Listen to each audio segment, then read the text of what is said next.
Hello प्यारे बच्चों, मैं शैलेंद्र विजय आपका अपना यूट्यूब चैनल ZSVTC पर आपका हार्दिक स्वागत करते हैं। मित्र, इसके पहले हम वेन डायग्राम टाइप 1 और वेन डायग्राम टाइप 2 का 2 वीडियो आप तक पहुंचा चुके हैं। आज हम वेन डायग्राम टाइप 3 पर आपके लिए काम कर रहे हैं, तो आइए मेरे साथ पेन और पेपर लेकर के शुरू हो जाइए। ठीक है, तो चलते हैं। आज का पहला क्वेश्चन वेन डायग्राम टाइप 3 में क्वेश्चन पहला क्या बोल रहा है, स्टडी द फॉलोइंग डायग्राम। कहता है कि दिए हुए डायग्राम का अध्ययन करें and find out the value of x, और एक्स का मान ज्ञात करें। तो अब देखो, ट्रायंगल के अंदर 5 है, ट्रायंगल और रेक्टेंगल्स के जो कॉमन रीजन है वहां पे x लिखा हुआ है, रेक्टेंगल्स में 3 लिखा हुआ है, स्क्वायर में 4 लिखा है, और रेक्टेंगल ट्रायंगल और स्क्वायर का जो कॉमन रीजन है वहां पे 60 लिखा है। तो कहता है कि यहां पर बताओ x का मान क्या होगा। तो अब देखो, ये 60 क्या है, तीनों फिगर के कॉमन में है। देखो, ट्रायंगल में कॉमन में है, रेक्टेंगल्स के कॉमन में है, और स्क्वायर के कॉमन में है। तो आप देखिए, तो ट्रायंगल के अंदर क्या लिखा हुआ है 5, रेक्टेंगल्स के अंदर क्या लिखा हुआ है 3, स्क्वायर के क्या लिखा हुआ है 4। इसको मल्टीप्लाई कर दीजिए तो क्या हो गया 60। इसका मतलब क्या हो गया, जो कॉमन रीजन है वहां पर वो उस फिगर का जो न्यूमरल वैल्यू है उसका मल्टीप्लिकेशन लिखा जाता है। ठीक है, तो अब देखिए, तो ये x किन दो के फिगर्स के कॉमन में है, रेक्टेंगल और ट्रायंगल, रेक्टेंगल और ट्रायंगल का है। तो बताइए 5 into 3 इक्वल टू क्या होगा 15, यानी x का मान क्या हो जाएगा 15।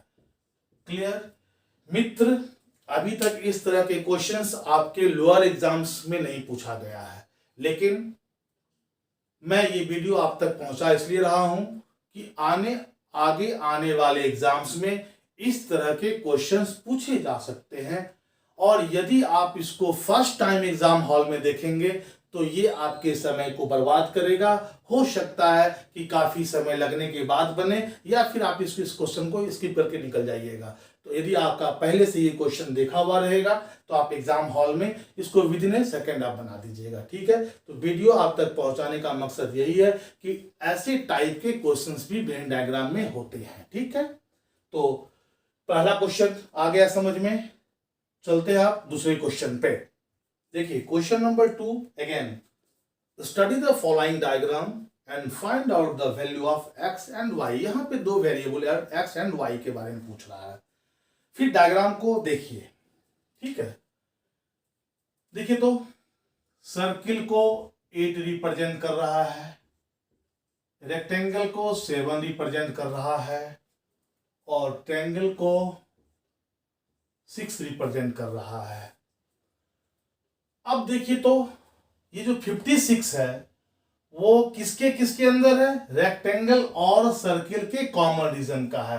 तो अब देखिए, तो इसको इनटू कर दिए तो 56 आ गया। इसका मतलब क्या हो गया कि जिस फिगर को जो अंक रिप्रेजेंट कर रहा है उसके कॉमन रीजन पे उसके मल्टीप्लिकेशंस के प्रोडक्ट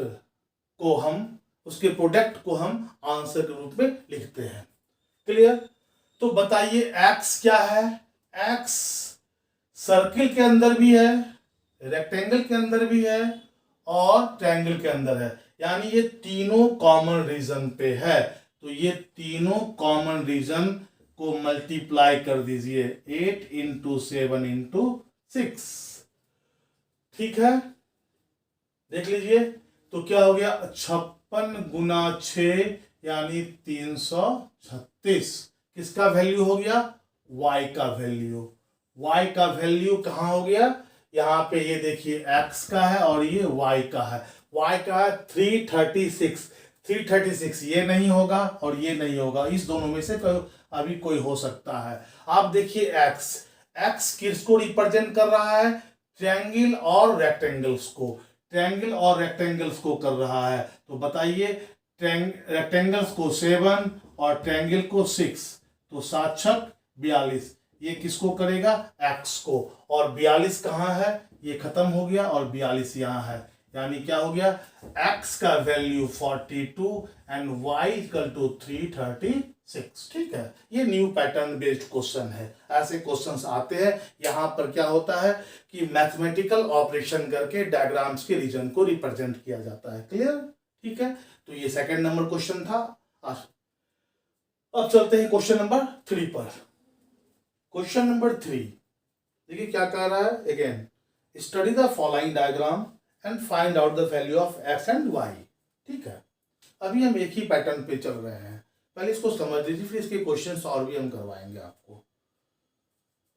देखिए, ये ट्रायंगल है, ये 5 से रिप्रेजेंट हो रहा है।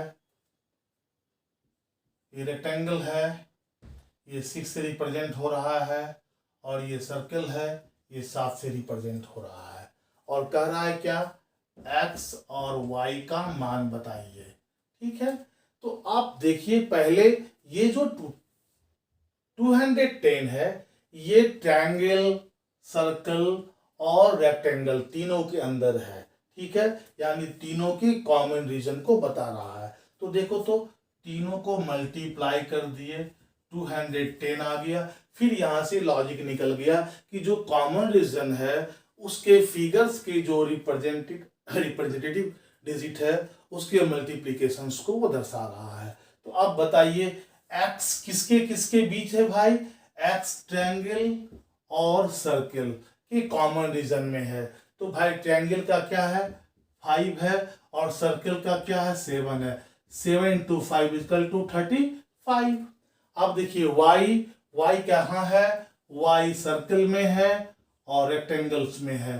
सर्कल रिप्रेजेंट कर रहा है 7 से और ट्रायंगल 6 से। दिया हो गया 7 छक 42। ठीक है, तो x का वैल्यू हो गया 35 एंड y का वैल्यू हो गया 42। Very easy. अगर यही क्वेश्चन फर्स्ट टाइम आप देखते तो स्वाभाविक है थोड़ा समय लग जाता कि यहाँ पे हो क्या रहा है। लेकिन आप एग्जाम्स में क्या होगा, ऐसे क्वेश्चंस आएंगे तो ये आपके time adjusting, time management questions में चला जाएगा। यानी अगर ईच क्वेश्चंस का values, average value 30 second provide किया गया है तो आप निश्चित से 25 सेकंड इस तरह के क्वेश्चन से बचाकर कुछ वैसे क्वेश्चन पे लगा पाइएगा जो कि औसत से, एवरेज से अधिक समय में बनने वाला होता है। ठीक है, चलिए अगले क्वेश्चन पे आते हैं। अब आते हैं क्वेश्चन नंबर 4। कहता है study the following diagram and find out the value of a and b। फिर देखिए सर्किल रिप्रेजेंट हो रहा है 4 से। बड़ा वाला रेक्टेंगल जो है वो 5 से और लंबा वाला रेक्टेंगल जो है पतला वाला वो 6 से और ट्रायंगल रिप्रेजेंट हो रहा है 7 से। तो कह रहा है कि भाई a और b का मान निकालो। तो देखो पहले यहां पे 30 है। ये 30 किन दो रीजन में है? ये दोनों रेक्टेंगल्स के कॉमन रीजन में है, इन दोनों के कॉमन रीजन पे है। तो देखिए क्या हो गया, इनटू कर दिए 30 हो गया। इसका मतलब फिर लॉजिक आ गया कि इनटू किया जा रहा है। ठीक है, सेटिस्फाइड होने के लिए एक लॉजिक फिर यहां लगाइए। तो 35 है तो ये ट्रायंगल और बड़ा वाला जो चौड़ा वाला रेक्टेंगल है उसके बीच में है। तो 5 और 7, 7 × 5 = 35। देखिए ये ट्रायंगल और इसके बीच में है तो क्या हो गया, 7 × 5 = 35। कंफर्म हो गए कि यहां पर भी उसके प्रोडक्ट को लिखा जा रहा है कॉमन रीजन पे। तो बताइए आपका ए किन किन में आ रहा है? ट्रायंगल में आ रहा है, सर्कल में आ रहा है और बड़ा वाला जो रेक्टेंगल है चौड़ा वाला इसमें आ रहा है, छोटा वाले में नहीं आ रहा है। तो बताइए ट्रायंगल 7 से, सर्कल 4 से और ये 5 से। देखिए तो 28 × 5 = 140, यानी ए किससे ए का वैल्यू क्या हो जाएगा 140 हो जाएगा। अगेन देखिए बी का वैल्यू क्या होगा, तो बी देखिए कहाँ पे है, ये पतला वाला रेक्टेंगल्स है, सर्कल है, और बड़ा वाला जो चौड़ा वाला रेक्टेंगल है उसका है। तो बताइए इसका वैल्यू 6 है, इसका वैल्यू 5 है, और सर्किल का वैल्यू 4 है। तो 24 गुना 5 इक्वल टू 120, यानी ए का वैल्यू 40 और बी का वैल्यू 120। क्लियर? चलिए क्वेश्चन नंबर 5, ठीक है, कह रहा study the following diagram and find out the value of A and B. अब देखिए तो ये जो स्क्वायर है वो स्क्वायर 4 से रिप्रेजेंट हो रहा है, ये जो सर्कल है वो 5 से रिप्रेजेंट हो रहा है, ये जो लंबा वाला रेक्टेंगल है वो 6 से रिप्रेजेंट हो रहा है, और जो ट्रायंगल है वो 7 से रिप्रेजेंट हो रहा है। अब देखिए ये जो 11 है वो देखिए किन दो रीजन्स में है, कॉमन रीजन में है। तो देख रही है सर्कल और लंबा वाला जो रेक्टेंगल है इन दोनों के कॉमन रीजन में है। इसका मतलब इन दोनों के कॉमन रीजन में इसको जोड़ने से आता है। 11 का वैल्यू क्या हुआ, उसके जो फिगर को रिप्रेजेंट करने वाले अंक है उसके सम उसके कॉमन रीजन पे आता है। 6 5 से 11। अभी लॉजिक आ गई, लेकिन अभी अटेम्प्ट ने फाइनल अटेम्प्ट नहीं लेना है, क्योंकि हो सकता है कि 11 आने का कोई और भी तरीका हो। इसलिए इसको वैलिड करने के लिए फिर अगला कदम उठाइए कि ये जो 12 है ये 12, ये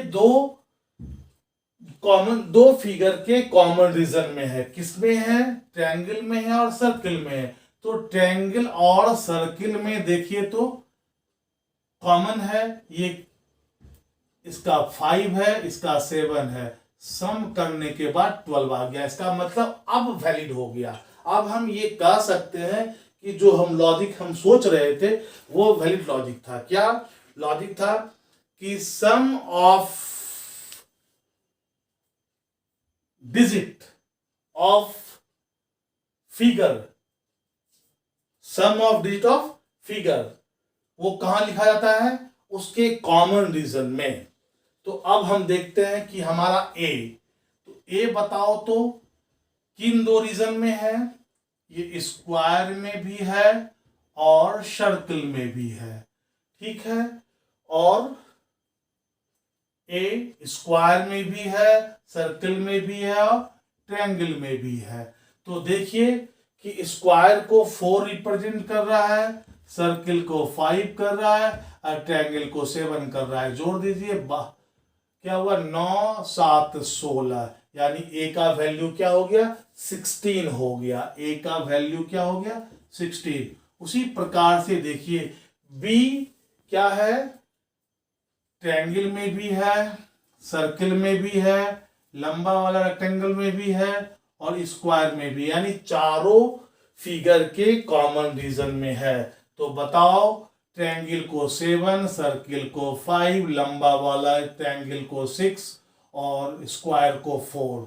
तो जब 12 6 18, 18 4 22, यानी बी का वैल्यू क्या हो गया 22। जो आपके ऑप्शंस नंबर क्या हो गया, अब बताइए ए का वैल्यू हो गया 16 और बी का हो गया 22, जो आपके ऑप्शन नंबर 1 पे दिया हुआ है। ठीक है, कोई दिक्कत? चलते हैं अब अगले क्वेश्चन पे। Question number 6, study the following diagram and find out the value of x y and z. यहाँ पे 3 वेरिएबल एक्स वाई जेड के बारे में पूछ रहा है। अब देखिए तो यहां देखिए थोड़ा उल्टा किया हुआ है। ये रेक्टेंगल एक्स से डिनोट हो रहा है, ये पेंटागन जो है ये वाई से हो रहा है, और ये क्वाड्रिलेटरल जो है वो हो रहा है आपका जेड से।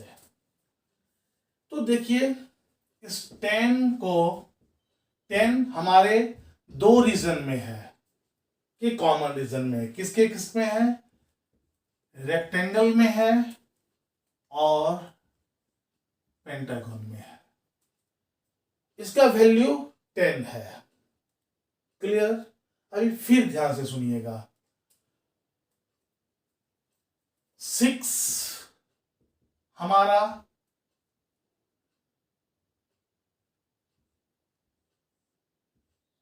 क्वाड्रेटर में है और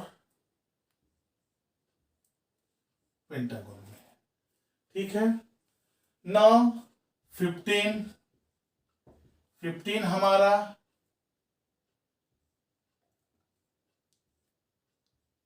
क्वाड्रेटर में है और रेक्टेंगल में है।